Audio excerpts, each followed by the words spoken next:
Hello friends, Bhagwati PG college के online classes में आपका स्वागत है।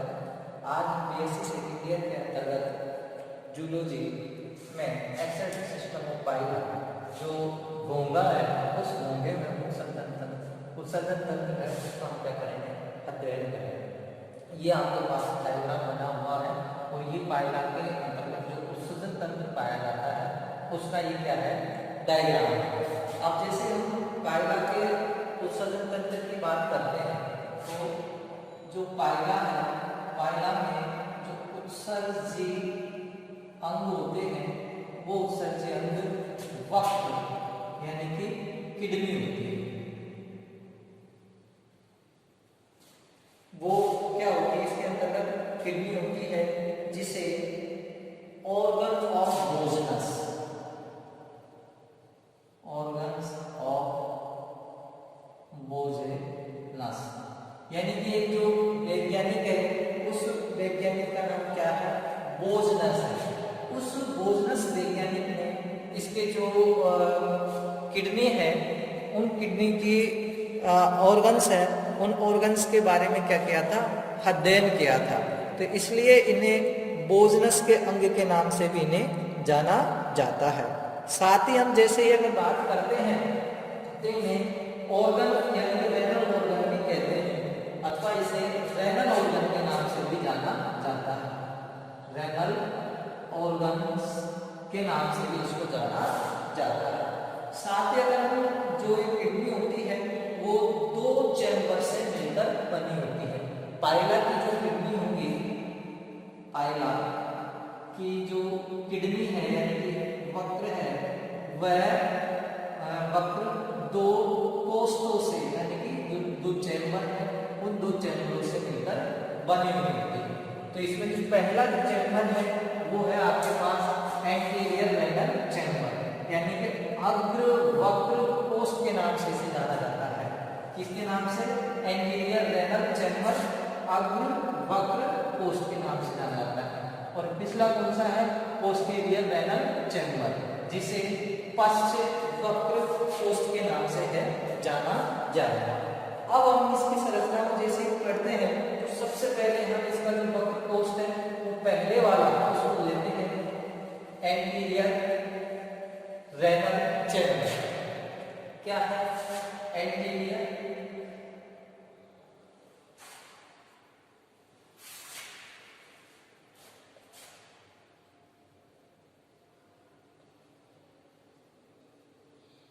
रेनल चैम्बर, जिसे किस नाम से जाना जाएगा, अग्र वक्र कोष्ठ के नाम से जाना जाएगा। अब हम अग्र वक्र कोष्ठ है इसके बारे में देखते हैं। ये इसको एंटीरियर रेनल चैम्बर अग्र वक्र कोष्ठ है इसके नाम से जाना जाएगा।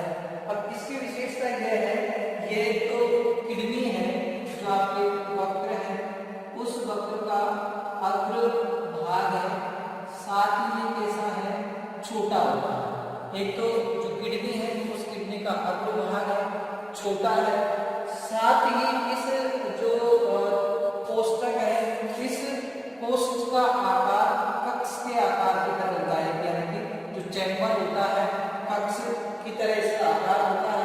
साथ ही ये गहरे रंग का होता है। कैसे रंग का होता है, गहरे रंग का होता है।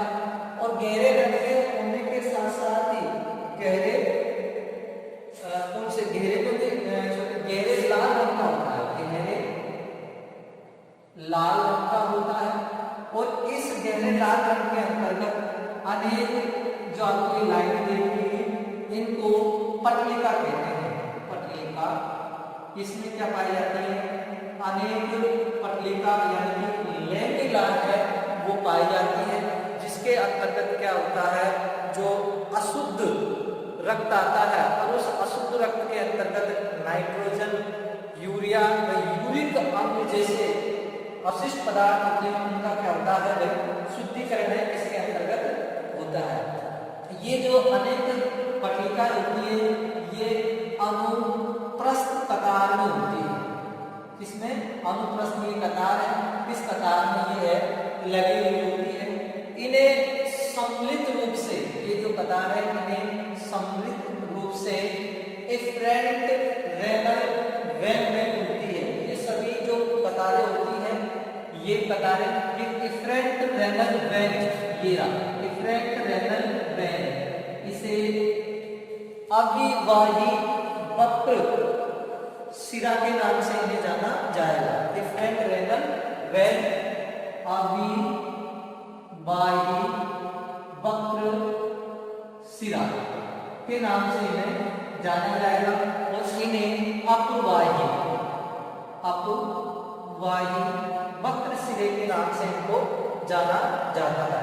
तो अपन ने क्या पढ़ा इसका सबसे पहले चैम्बर के अंतर्गत ये वक्र का अग्रभाग होता है, छोटा होता है, एक कक्ष यानी कक्ष के आकार का होता है, साथ ही गहरे लाल रंग का होता है और इसके अंतर्गत अनेक अनुप्रस्थ पट्टिका यानी कि लेमिनाएं पाई जाती हैं। और ये जो लेमिनाएं होती है ये वेस्कुलर टाइप की होती है, यानी कि ये संवहन प्रकार की होती है। और ये जो कतारें होती है ये अनुप्रस्थ कतार होती है और सम्मिलित रूप से ये जो ओपन होती है वो ओपन किसमें होती है, एफरेंट रेनल वेन में ओपन होती है। साथ ही अब जैसे ही बात करते हैं इस चैम्बर के अदर भाग में एक छोटा सा छिद्र पाया जाता है और वो जो छिद्र होता है ये छिद्र के द्वारा ये किसमें ओपन होती है, ये पोस्टीरियर रेनल चैम्बर में ओपन होती है। यानी कि इनका जो ब्लड होगा इस वेन के द्वारा ये जो पट्टिका है और इसको आप साइनस या कोटर के नाम से भी ये अलग करती है और इसके अंतर्गत जो ब्लड होगा वो किसके अंतर्गत ओपन हो जाएगा, आपके हो जाएगा पोस्टीरियर रेनल चैम्बर। इसमें क्या हो जाता है, वो ओपन हो जाता है। साथ ही अब हम जैसे बात करते हैं इसके पोस्टीरियर रेनल चैम्बर, सेकंड कौन सा आता है, पोस्टीरियर रेनल चैम्बर। अब इस पोस्टीरियर रेनल चैम्बर को बोला जाता है पश्चिम वक्र कोष्ठ। अब इसके अंतर्गत हम जैसे बात करते हैं तो यह पश्चिम भाग में स्थित होता है और बड़े आकार का चैम्बर होता है। इसकी विशेषता क्या है, एक तो ये पश्चिम भाग में होगा और साथ ही ये क्या है, बड़े आकार का कोष्ठ। और इसके अंतर्गत जो उपस्थित होती है वो उपस्थित क्या है, इफरेंट यानी कि अपवाही व अविवाही वक्र सिरा का क्या होता है, जाल बिछा हुआ रहता है।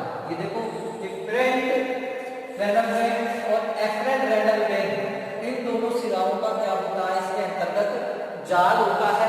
और इस जाल के अंतर्गत इसमें जो क्या नाम से ब्लड होता है, अशुद्ध ब्लड है, उसका क्या होगा, शुद्धिकरण होगा।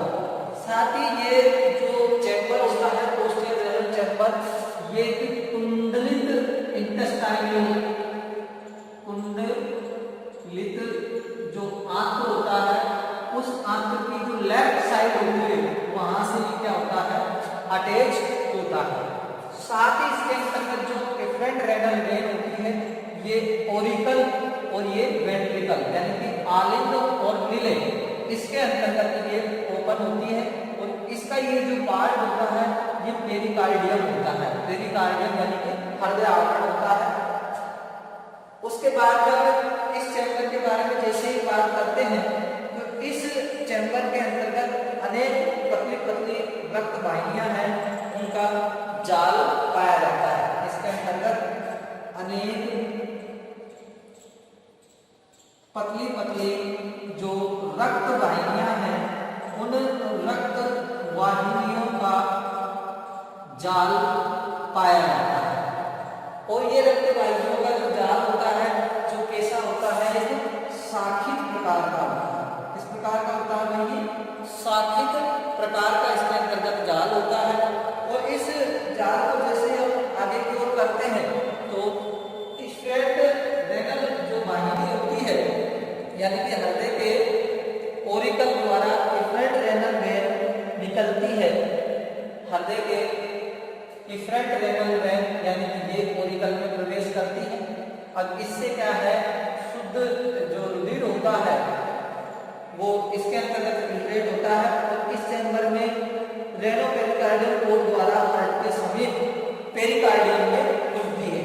ये जैसे ही ये ओरिकल में ओपन होती है तो इसकी जो अशुद्धियां होती है ये फिल्ट्रेट आएगा और इस हृदय के अंतर्गत जैसे ही रुधिर आएगा तो ये है आपके पास रेनो पेरिकार्डियल कोड, यानी इन दोनों से जो फिल्ट्रेट रुधिर आता है वो इस कोड के द्वारा पेरिकार्डियम जो कैविटी होती है, हृदय आवरण होता है, इसके अंतर्गत है ये खुल जाती है। और जो इसके बाद में जो शुद्ध रुधिर होता है वो वेंट्रिकल इसके अंतर्गत आता है और वेंट्रिकल से फिर शरीर के जो विभिन्न भाग होते हैं उसके अंतर्गत क्या है, पंप कर दिया जाता है।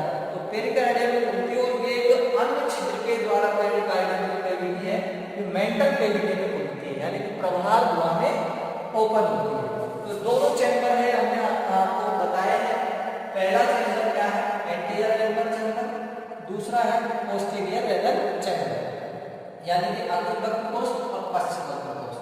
कुछ नहीं है, अग्रवक्र कोष्ठ होता है ये अग्र भाग आगे की ओर पाया जाता है, छोटा होता है और गहरे लाल रंग का होता है। इसके अंतर्गत अनेक पटलिकाएं पाई जाती है जो कि एक वेस्कुलरी टाइप की होती है और ये जो होती है इफरेंट रेनल वेन में ओपन होती है और यहाँ से ब्लड में कुछ अगर अशुद्धियां रह जाती है तो वो फिर इसमें पहुंच जाती है, यहाँ शुद्धिकरण होते फिर इनसे अटैच रहती है इफरेंट रेनल वेन। इफरेंट इससे ब्लड शुद्धिकरण होकर ओरिकल में आ जाता है। ओरिकल से भी अशुद्धियों को निकाल दिया जाता है रेनो पेरिकार्डियल कोड। पेरिकार्डियल में शुद्धियां चली गई और पेरिकार्डियल से एक मेंटल कैविटी में कोड पाया जाता है, वहां से इनकी जो अशुद्धियां है उनको क्या है, बाहर निकाल दिया जाता है। अब जैसे ही हम इसकी बात करते हैं सेकंड सिस्टम के बाद में मैकेनिज्म ऑफ एक्सक्रीशन यानी कि इसकी क्रिया विधि पढ़ेंगे। क्रिया विधि को जैसे ही अपन पढ़ते हैं तो क्रिया विधि के अंतर्गत देखेंगे क्या क्या है।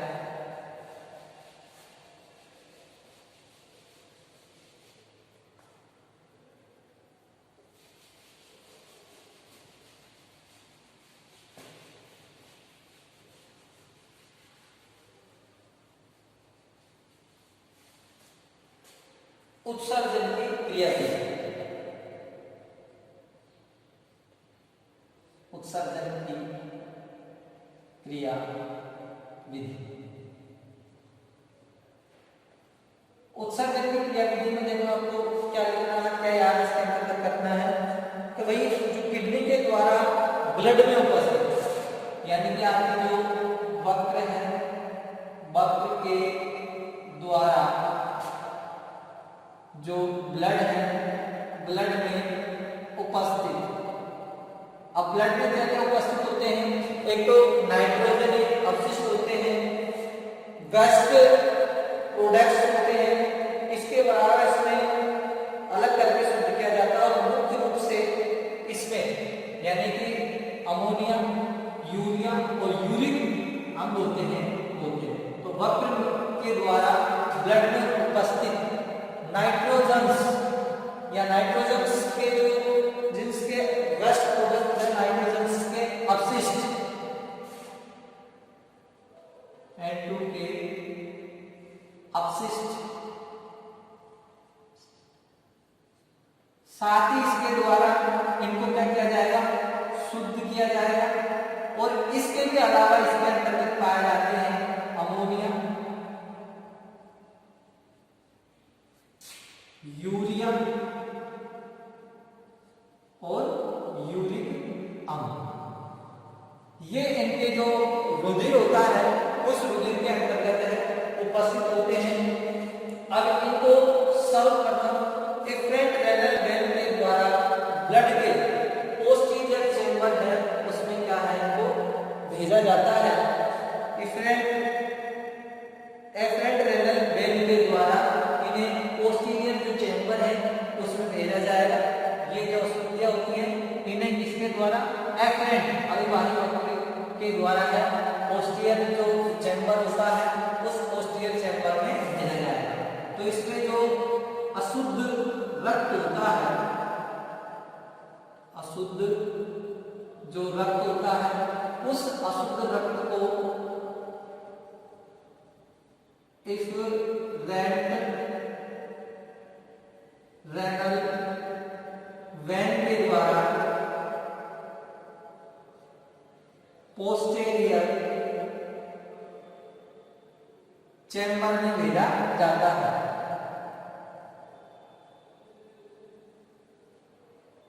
पोस्टेरियर चैम्बर में भेजा जाता है।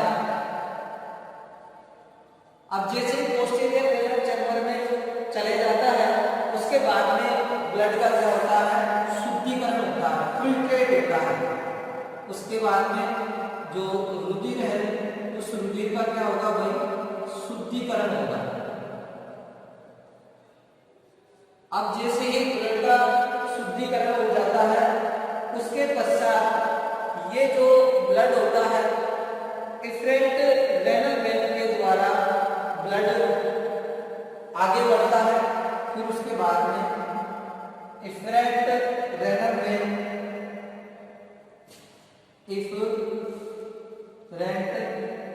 रेनल वेन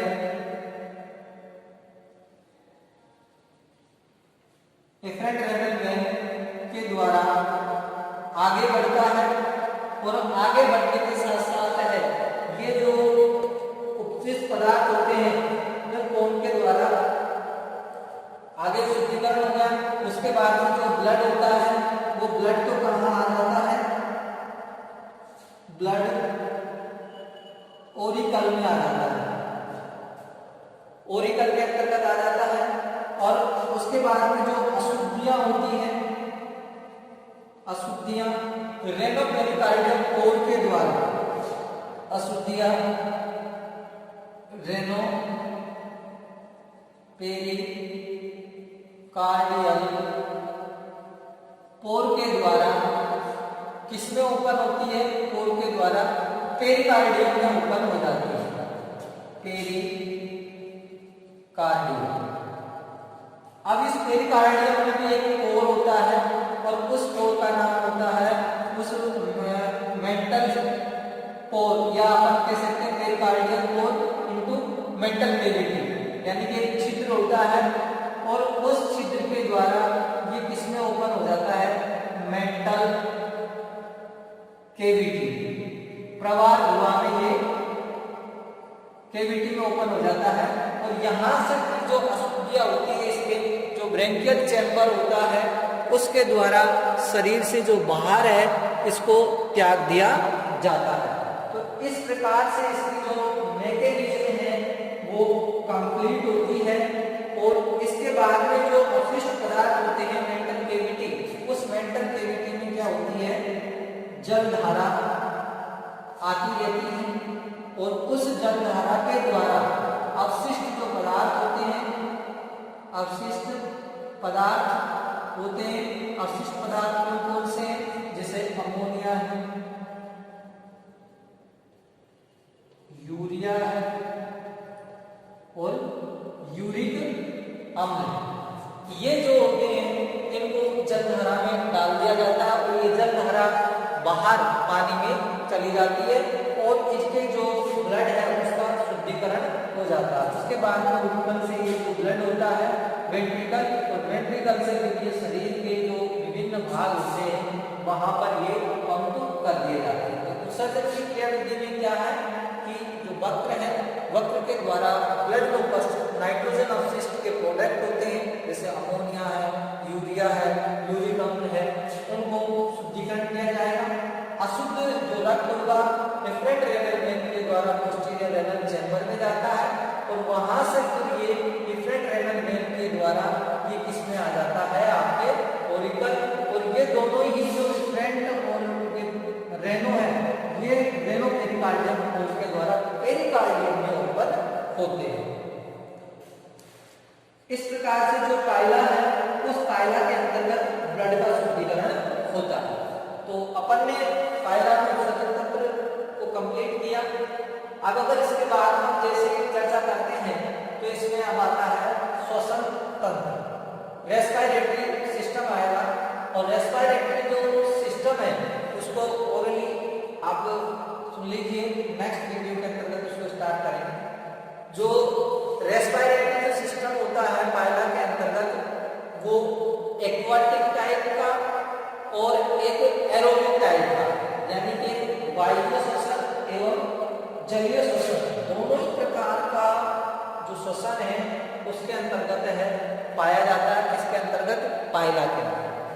तो जैसे ही पायला किसकी यानी कि सामान्य जल से अगर बाहर रहता है तो वो वायु श्वसन करता है, और अगर वो जल के अंदर होता है तो वो एक्वाटिक श्वसन करता है।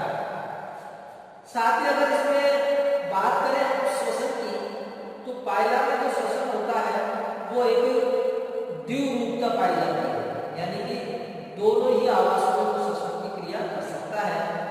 इसके लिए पायला में गिल पाए जाते हैं। श्वसन के लिए इसके अंतर्गत क्या पाए जाते हैं?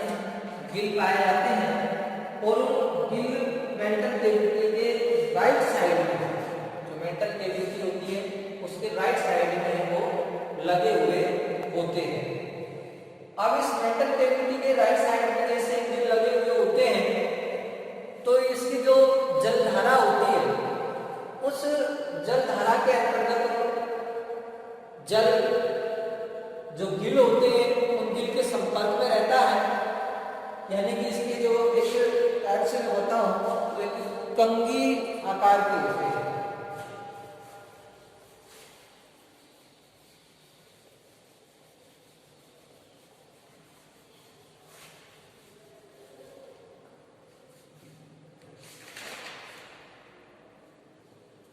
यानी कि इस प्रकार से ये तो गिलों का क्या होता है? अक्ष होता है, गिल अक्ष।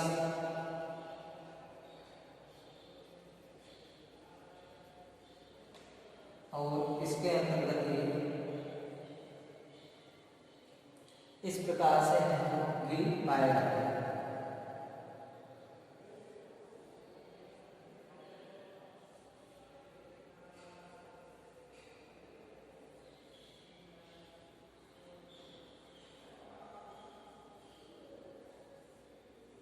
इस प्रकार से होते हैं जो गिल पाए जाते हैं, और गिलों के अंतर्गत ही केवल एक गिल की हम संरचना को पढ़ते हैं। तो इस प्रकार से इसकी एक जो संरचना होती है उस संरचना के अंतर्गत इसमें वही रुधिर वाहिनियों का क्या होता है? जाल होता है। इसके अंतर्गत एफरेंट और एफरेंट जो रुधिर वाहिनियां हैं वो दोनों ही आकर क्या होती है? ओपन होती है। और एफरेंट और एफरेंट होती है उनमें से क्या होता है? जो एफरेंट टाइप की होती है वो शुद्ध रुधिर को लेकर आती है, जो एफरेंट टाइप की होती है वो शुद्ध रुधिर को है लेकर जाती है। साथ ही अगर हम इसमें जैसे आगे बढ़ते हैं तो इनका अगला जो रेस्पिरेटरी सिस्टम है वो एक्वाटिक टाइप का होता है। एक्वाटिक टाइप के अंतर्गत आपने इसकी जो मेंटल कैविटी देखी थी, प्रवाह हुआ या पेलियम अपन ने जो पढ़ा था, उसके अंतर्गत आपको हृदय यानी कि ब्रेंकियल चैम्बर भी उसके अंतर्गत दिखा था। उस ब्रेंकियल चैम्बर के अंतर्गत जो वायु होती है अंदर प्रवेश करती है, और वहां से ये जो श्वसन की प्रक्रिया है उसको कंप्लीट करता है। तो जो श्वसन की जो पूरी प्रोसेस है उसको अपन नेक्स्ट वीडियो के अंतर्गत कंप्लीट करेंगे, क्योंकि ये काफी बड़ा है। जैसे कि आपने पल्मोनिक सेक है उसके अंतर्गत पढ़ा था, फिर इसके बाद में मैकेनिज्म है। आगे हम अगर पायला की अगर बात करते हैं तो इसमें एक आपको सर्कुलेटरी सिस्टम यानी कि परिसंचरण तंत्र है, और एक इसका नर्व सिस्टम है। उसके बाद हमारा जो ये पायला है, ये पायला क्या हो जाएगा?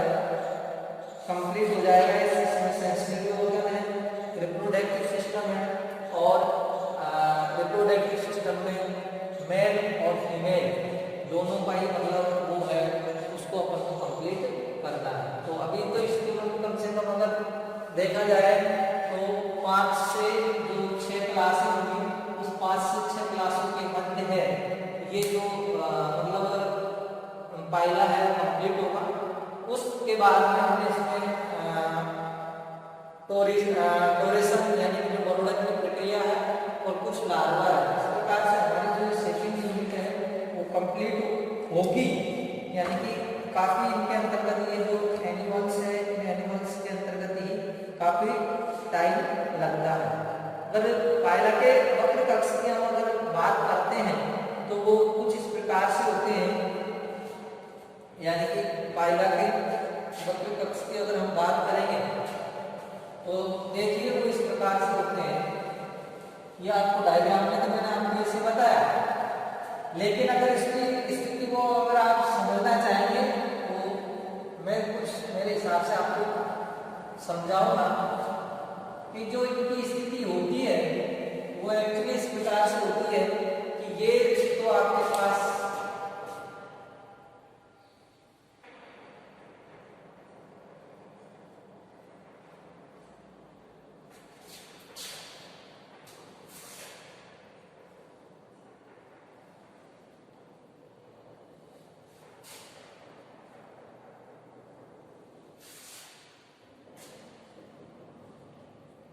तो ये तो आपके पास क्या है, एंटीरियर चैम्बर, और ये हो जाता है आपके पास पोस्टेरियर चैम्बर, और ये आपके पास पेरिकार्डियम,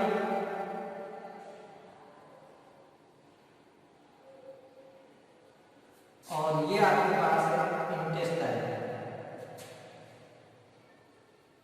ये इस प्रकार से कुछ इसकी क्या होती है, पोजीशन होती है, स्थिति होती है।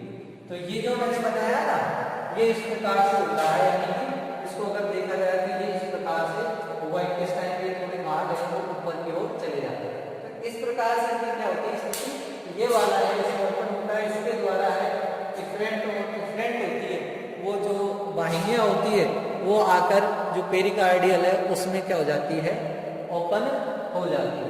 तो आप इसको जैसे अध्ययन करते हैं तो पढ़ेंगे तो आराम से आपके क्या है समझ में आ जाएगा।